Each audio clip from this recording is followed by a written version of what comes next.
50 degree की भयंकर गर्मी, सिर्फ 72 घंटे और 10 लाख जानवरों की कुर्बानी। अगर ये आपके शहर में होता तो सड़कों पर खून की नदियां बह जाती और बदबू से शहर खाली करना पड़ता। लेकिन मक्का के इस रेगिस्तान में सड़क पर खून की एक बूंद या एक मक्खी तक नजर नहीं आती। ये कोई चमत्कार नहीं, बल्कि जमीन के नीचे चलने वाला एक ऐसा सीक्रेट सिस्टम है जिसे आज तक अमेज़न या एप्पल जैसी बड़ी बड़ी कंपनियां भी डीकोड नहीं कर पाई हैं। आज जो आप सुनेंगे शायद ही किसी ने आपको बताया हो। दुनिया का सबसे बड़ा मैनेजमेंट सिस्टम किसी बड़ी टेक कंपनी अमेज़न या एप्पल के पास नहीं है। ये एक ऐसे रेगिस्तान के बीचों बीच चलता है जहां हर साल एक ऐसा चमत्कार होता है जिसे दुनिया की कोई भी मॉडर्न सप्लाई चेन आज तक डीकोड नहीं कर पाई है। हम बात कर रहे हैं हज की। एक ऐसा समय जब पूरी दुनिया से 30 लाख लोग मक्का पहुंचते हैं और इन 30 लाख लोगों के साथ जुड़ा है एक ऐसा सीक्रेट ऑपरेशन जो सिर्फ और सिर्फ 72 घंटों के लिए एक्टिवेट होता है। लेकिन ये सिर्फ शुरुआत है, असली चौंकाने वाला हिस्सा तो अभी आने वाला है। अपने दिमाग में जरा एक कैलकुलेशन कीजिए, अगर आपके शहर में 10,000 जानवरों की कुर्बानी हो तो सड़कों का क्या हाल होगा। गंदगी, बदबू और बीमारियों का डर। अब सोचिए, एक ऐसी जगह जहां गर्मी 50 डिग्री सेल्सियस तक पहुंच जाती है और वहां सिर्फ 3 दिन के अंदर 10 लाख से ज्यादा जानवरों की कुर्बानी होती है। और हैरानी की बात यह है कि वहां एक मक्खी भी नहीं भिनभिनाती, खून की एक बूंद सड़क पर नजर नहीं आती। अगर आपको ये सब मैनेज करना होता तो आप कहां से शुरू करते? शायद आप हार मान लेते और कहते कि ये नामुमकिन है। यही सवाल सलमान के दिमाग में भी था। सलमान, जो भारत का एक टॉप सप्लाई चेन एनालिस्ट है, जब वो पहली बार हज पर गया तो उसे लगा कि यहाँ तो भयंकर अव्यवस्था होगी। उसका लॉजिक कहता था कि 10 लाख जानवरों का मांस एक ही जगह पर एक ही समय में प्रोसेस करना इंसान के बस की बात नहीं है। उसे लगा कि पक्का मांस सड़कों पर सड़ जाएगा। अपनी इसी जिज्ञासा को शांत करने के लिए उसने अपनी जान पहचान और कुछ स्पेशल परमिट्स का इस्तेमाल करके उस इलाके में एंट्री ली जहां आम हाजियों का जाना सख्त मना है। और जो उसने वहां देखा उसने उसके होश उड़ा दिए। पर हमेशा से ऐसा नहीं था। एक वक्त था जब हज के दौरान मिना की घाटी किसी बुरे सपने से कम नहीं होती थी।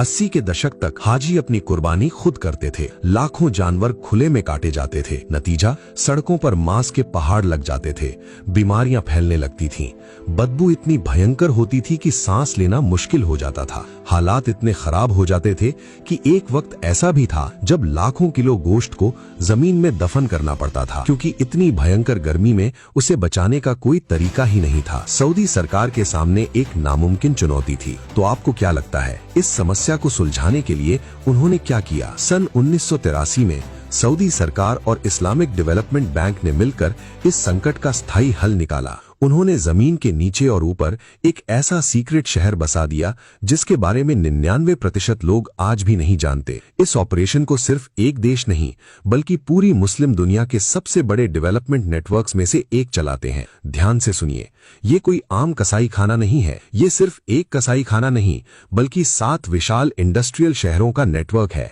करीब 10 लाख स्क्वायर मीटर में फैला एक ऐसा सिस्टम जहां 10 अलग अलग स्लॉटर साइट्स बनाई गई हैं। साल के 362 दिन ये शहर लगभग सोया रहता है और फिर सिर्फ 3 दिनों के लिए ये पूरी ताकत से जाग उठता है। सलमान जब उस कॉम्प्लेक्स के अंदर घुसा तो उसे लगा जैसे वो किसी हॉलीवुड की साइंस फिक्शन फिल्म के सेट पर आ गया हो। बाहर चिलचिलाती धूप थी लेकिन अंदर का तापमान एकदम जमा देने वाला था। वहां मौजूद हर कर्मचारी के कपड़ों से लेकर जूतों तक को डिसइंफेक्टिंग चेम्बर्स से गुजारा जाता था। सलमान ने देखा कि हर सेक्शन अलग अलग लेयर्स में बटा हुआ था। कहीं मेडिकल इंस्पेक्शन चल रहा था, कहीं डिजिटल टैगिंग और कहीं विशाल कन्वेयर बेल्ट्स बिना रुके हजारों जानवरों को आगे बढ़ा रही थी। वहां इस्तेमाल होने वाली कई मशीनें सिर्फ हज के लिए बनाई गई स्पेशल कस्टम इंडस्ट्रियल टेक्नोलॉजी थी। सलमान को ऐसा लग रहा था जैसे वो किसी स्लॉटर हाउस में नहीं बल्कि दुनिया की सबसे एडवांस्ड ऑटोमेटेड फैक्ट्री के अंदर खड़ा हो। इस ऑपरेशन को अंजाम देने के लिए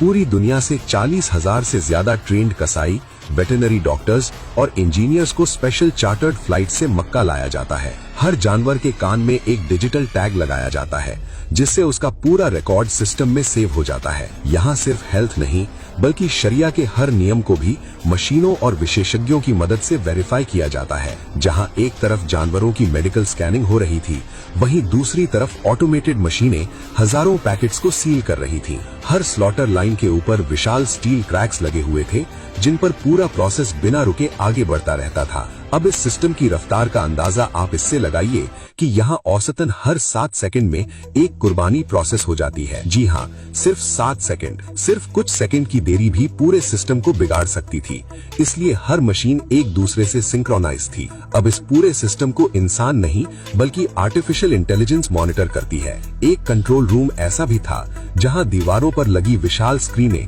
पूरे ऑपरेशन को लाइव मॉनिटर कर रही थी। हर जानवर, हर पैकेट और हर ट्रक स्मार्ट डिजिटल ट्रैकिंग के दायरे में होता है। लेकिन रुकिए, कहानी में सबसे बड़ा ट्विस्ट तो अभी बाकी है। जब जानवर कटता है तो उसका खून कहाँ जाता है, उसकी खाल का क्या होता है?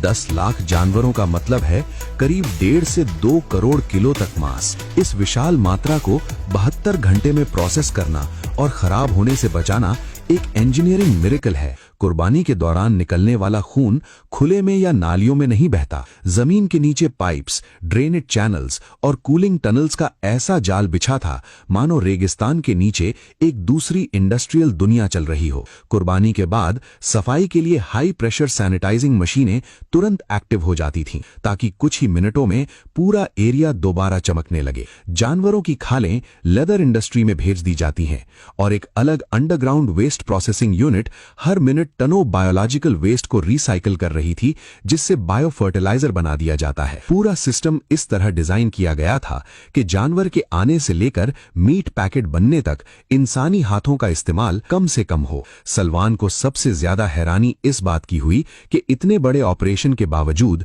वहां इंसानों से ज्यादा मशीनें काम करती नजर आ रही थीं। जैसे ही गोश्त तैयार होता है, बड़ी बड़ी ऑटोमेटेड मशीनें उसे काटती हैं। सलमान ने देखा कि कुछ मशीनें इतनी तेज थीं कि इंसानी आंख उनके ब्लेड्स की मूवमेंट तक नहीं देख पा रही थी। इतनी विशाल मात्रा में मांस को खराब होने से बचाने के लिए इंडस्ट्रियल वैक्यूम पैकिंग मशीनें लगातार 24 घंटे काम करती रहती थीं। कुछ जगहों पर रोबोटिक आर्म्स गोश्त को कन्वेयर बेल्ट से उठाकर सीधे फ्रीजिंग सेक्शंस में डाल रहे थे। इन फ्रीजर्स की क्षमता इतनी विशाल है कि इनमें 7 लाख जानवरों का गोश्त एक साथ स्टोर किया जा सकता है।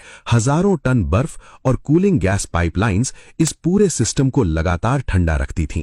एक सेक्शन ऐसा भी था जहां सिर्फ तापमान मॉनिटर करने वाली मशीनें लगी थीं, क्योंकि तापमान में हल्की सी गलती भी करोड़ों किलो गोश्त को खराब कर सकती थी। हर फ्रीजिंग चेंबर के बाहर डिजिटल स्क्रीनें लगी थीं, जिन पर अंदर का टेम्परेचर और स्टोरेज डेटा हर सेकंड अपडेट हो रहा था। 20 जायंट फ्रीजर्स के अंदर सिर्फ 15 से 20 मिनट में वो गोश्त -40 डिग्री पर जमकर पत्थर हो जाता है ताकि उसमें कोई बैक्टीरिया पनप ना सके। एक पर्ची कटवाने से लेकर पैकेट बनने तक पूरा सिस्टम किसी स्विस घड़ी की तरह चलता है। आज के समय में हाजी को खून और गंदगी के बीच जाने की जरूरत ही नहीं है। वो डिजिटल कूपन खरीदता है, अपने तंबू में आराम से बैठा होता है और उसके नाम की कुर्बानी इस हाईटेक फैसिलिटी में हो जाती है। हाजी को पता भी नहीं चलता और कुछ मिनट बाद उसके मोबाइल पर एक मैसेज आता है, आपकी कुर्बानी मुकम्मल हो चुकी है। लेकिन अभी भी एक आखिरी सवाल बाकी है। क्या आपको याद है मैंने शुरू में कहा था कि असली चौंकाने वाला सच कुछ और है? लोग सोचते हैं कि ये सारा गोश्त सऊदी अरब के लोग खा जाते हैं या फिर इसे गड्ढों में दफना दिया जाता है, पर असलियत आपकी आंखों में आंसू ला देगी। जब वो लाखों किलो गोश्त फ्रीज होकर पैक हो जाता है तो उसे स्पेशल रेफ्रिजरेटेड ट्रकों में लाद कर जेद्दाह के पोर्ट पर ले जाया जाता है। वहां इंतजार कर रहे होते हैं विशाल काय समुद्री जहाज। मक्का में की गई कुर्बानी महीनों बाद फिलिस्तीन के किसी रेफ्यूजी कैंप में बैठे बच्चे की भूख मिटाती है। ये गोश्त सीरिया, सूडान, सोमालिया और यहां तक कि बांग्लादेश और अफ्रीकी देशों के गरीब गांवों तक भेजा जाता है। दुनिया भर के 27 से भी ज्यादा देशों में इसे डिस्ट्रीब्यूट किया जाता है। जो इंसान हज पर आया है उसे शायद कभी पता भी नहीं चलता कि उसके द्वारा दिए गए पैसे से हुई कुर्बानी 7 समंदर पार किसी ऐसे परिवार को जिंदा रखे हुए है जिसने महीनों से पेट भर खाना नहीं खाया। ये सिर्फ एक लॉजिस्टिक्स स्टैटिस्टिक्स या मैनेजमेंट सिस्टम नहीं है, ये इंसानियत और टेक्नोलॉजी का दुनिया में सबसे बड़ा और सबसे खामोश संगम है। एक ऐसी जगह जहां सदियों पुरानी एक धार्मिक परंपरा को मॉडर्न साइंस ने दुनिया की सबसे बड़ी ग्लोबल चैरिटी में बदल दिया है। एक ऐसी सप्लाई चेन जहां न कोई प्रॉफिट मार्जिन है, न कोई मार्केटिंग, बस एक ही मकसद है कि दुनिया के किसी कोने में कोई इंसान भूखा न सोए। अब एक बार फिर से सोचिए, 10 लाख जानवर, हर 7 सेकंड में एक कुर्बानी, 40,000 लोग, 7 विशाल शहर, आर्टिफिशियल इंटेलिजेंस, मशीनें जो पलक झपकते ही अपना काम कर जाती हैं, और 27 देश। क्या आपने कभी इस सीक्रेट मैनेजमेंट सिस्टम के बारे में सपने में भी सोचा था?